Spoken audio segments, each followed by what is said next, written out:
Welcome to Delhi and neighboring areas of North India in winters. You might feel like cleaning your throat again and again the whole day. Children and aged people around you might be seen coughing or sneezing all the time. Many people will be rubbing their eyes and putting lubricant eye drops multiple times a day. This pollution and smog of Delhi has become an annual tragedy. If we talk about the air quality index, the AQI, then it should be less than 50 to be healthy. If it is above 100, then it is believed to be unhealthy. But in Delhi, the value of even 400 is not very uncommon. When it goes down to 200 in Delhi, then this is taken as relatively better quality air. Do you know what the governments think about the cause of pollution that is choking you and me and everybody in Delhi?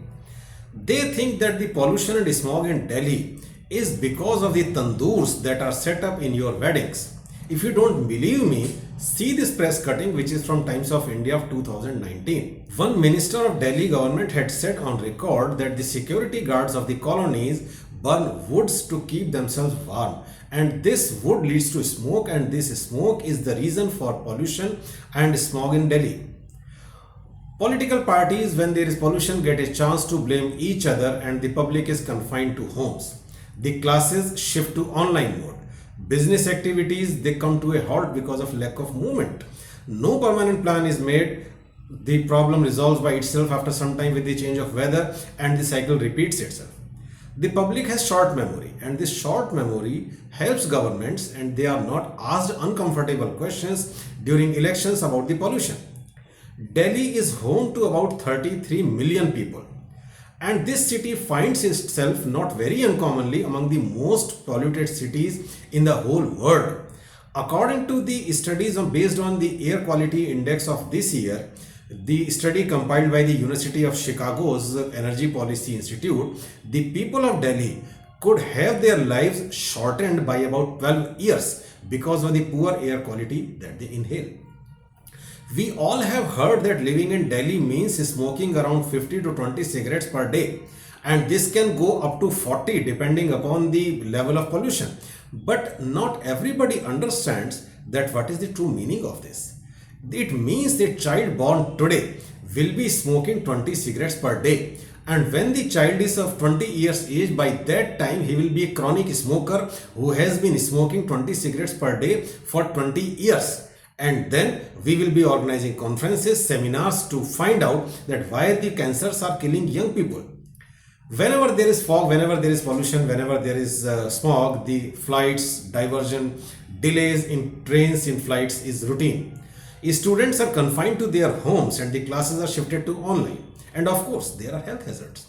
This item is from Economic Times of 20th November 2024, and it tells how the turnover of pharma companies that make the drugs about respiratory illnesses is directly affected by the level of pollution. If the pollution level goes up, their turnover also goes up. The governments put restrictions whenever there is pollution. These restrictions generally do not lead to any dramatic increase in the air quality. The air quality remains the same. No thoughts are given to the public who will be bearing the brunt of all these restrictions. The public has to bear the pollution and also these restrictions. We people of Delhi and NCR have been enduring all this for decades now. Today I shall try to focus on the real reasons that are responsible for this pollution. We'll also try to discuss the hardship from the public's point of view, and we'll also try to see if the stakeholders, including the citizens, can do something to reduce this problem. The government of Delhi puts a ban on crackers every Diwali. The honorable courts have endorsed this. When the matter had come up for discussion in Supreme Court, at that time, the environment minister in the central government, Dr. Harshvardhan, had said that crackers should be banned because they contribute to pollution. The crackdown by police in Delhi and neighboring cities on Diwali crackers is many times more strict than the crackdown they show on illicit drug trade and illicit weapons. Parents are arrested if a small child of theirs committed the serious crime of lighting a cracker out of the enthusiasm for festival. If crackers are discovered in any shop, then the shop is sealed and the owner is arrested. However, year after year, it is noticed that the problem of pollution becomes more severe much after Diwali festival is over. If we talk about this year itself, then crackers were banned. Despite the ban, crackers were extensively fired in Delhi. And the next day, the air quality was not much different from the air quality on other days. And the problem of pollution became severe much later. Unfortunately, such restrictions on crackers are not followed when election results come, or when any politician who was in jail for corruption allegations gets bail, or on the New Year Eve also. All these facts put together put big question mark on the seriousness of intentions of the enforcing agencies. It also shows that the solutions being promoted are actually not addressing the real issues. We used to hear since childhood that mosquitoes and only after the Diwali crackers have been fired. So government should stop blaming public for their own policy failures. The crackers, their contribution in ending mosquito menace, their pollution, all this I will be discussing in dedicated video separately after the firecrackers. A big punching bag for pollution of Delhi is the vehicular traffic. If you see the mad traffic of Delhi, and the vehicles naturally do not emit oxygen, so it becomes very clear that they contribute significantly and continuously to the cigarettes a non-smoker is forced to smoke. Here also the solutions have been patchy and tentative.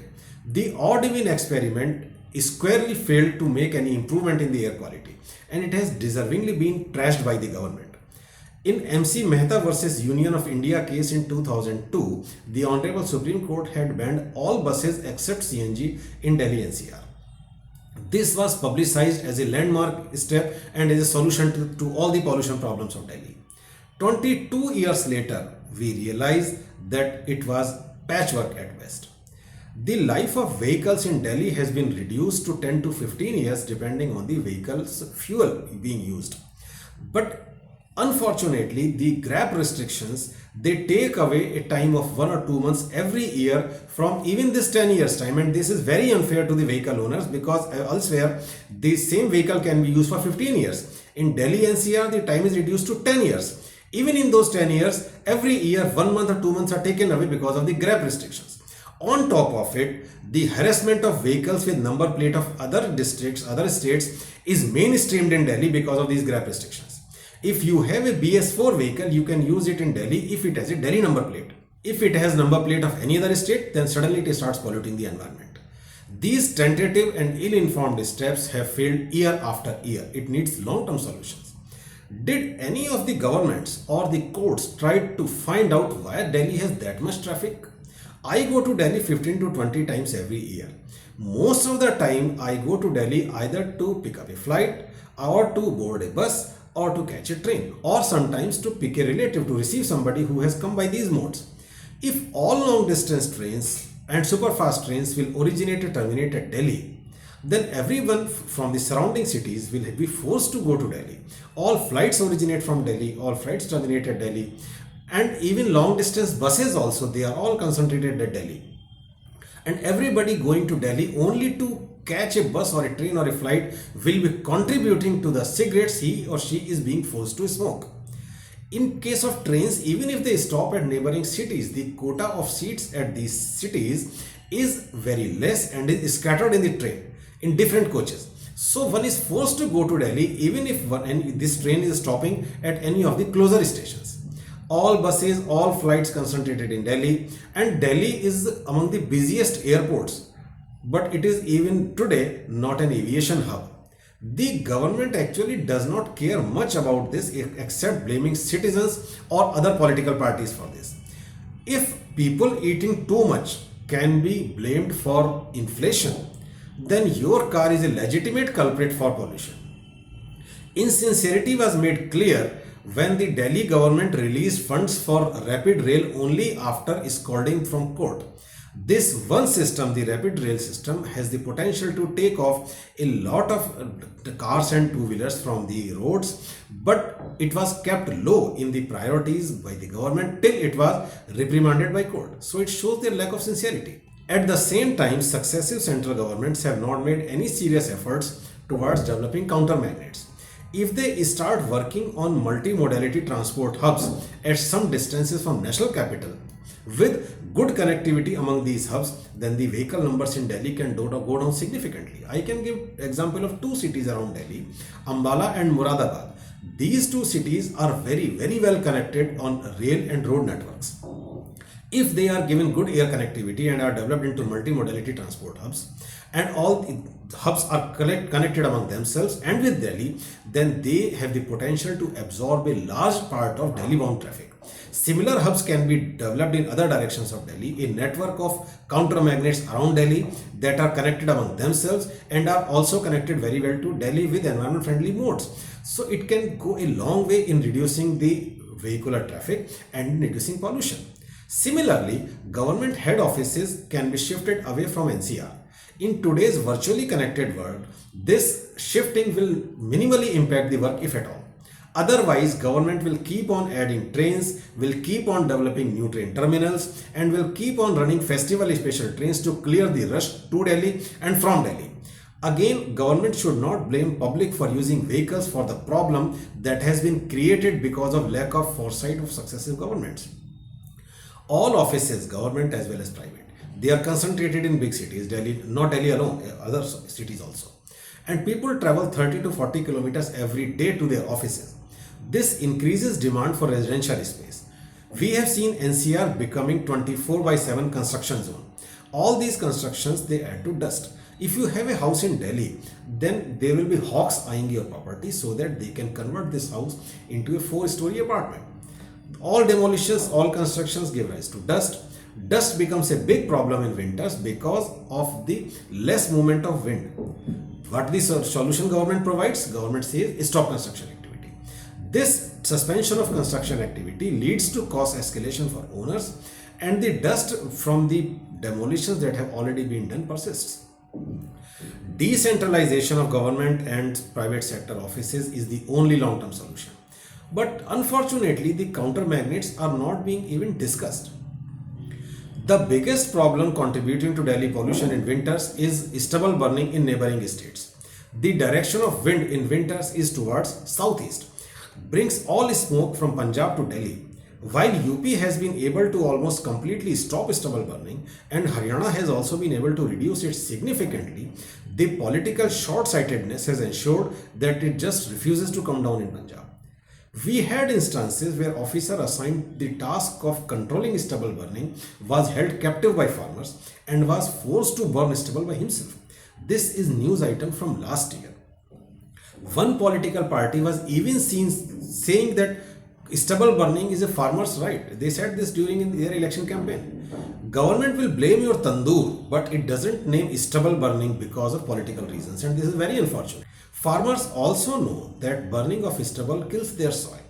It burns all the compostable residue and also the friendly earthworms and the bacteria.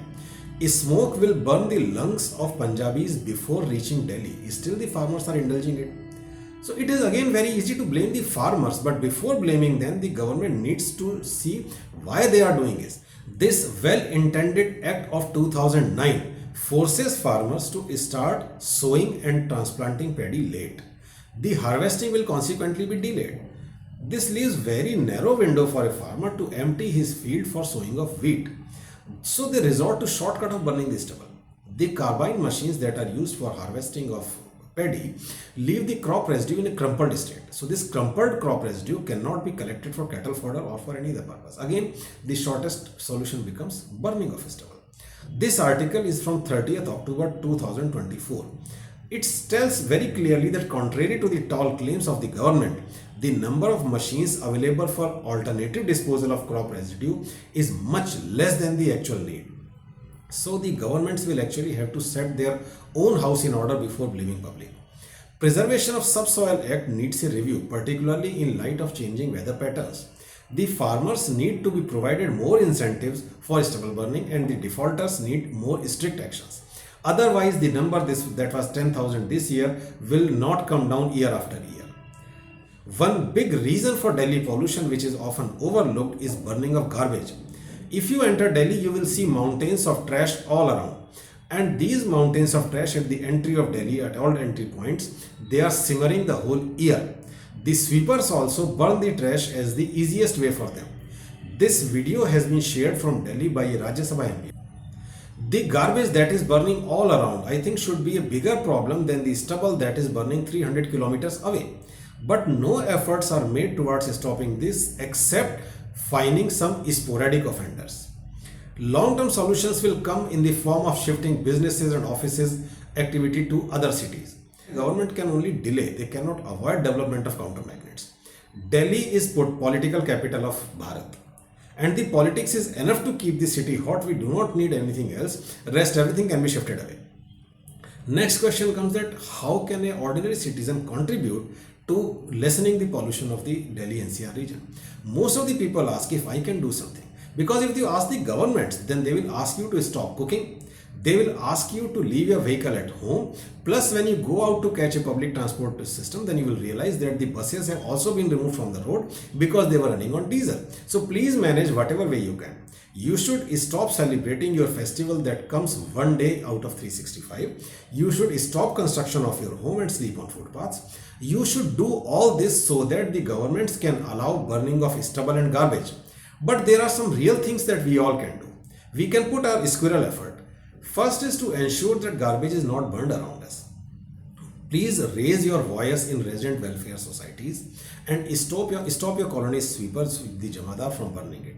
This is a very big contributor to pollution. So if you can stop this, then believe me, you will be making a big contribution. If you are a farmer, then please spread awareness about perils of stubble burning, the harms to the soil and the harms to the environment and health. A little bit of extra effort if taken towards carpooling can also help a lot. At the same time, please remember to protect yourself. You should avoid going to Delhi unless it is absolutely necessary in this time. And time to pull out your masks and take care of your health. With all this, I wish you all a very healthy life. Thank you.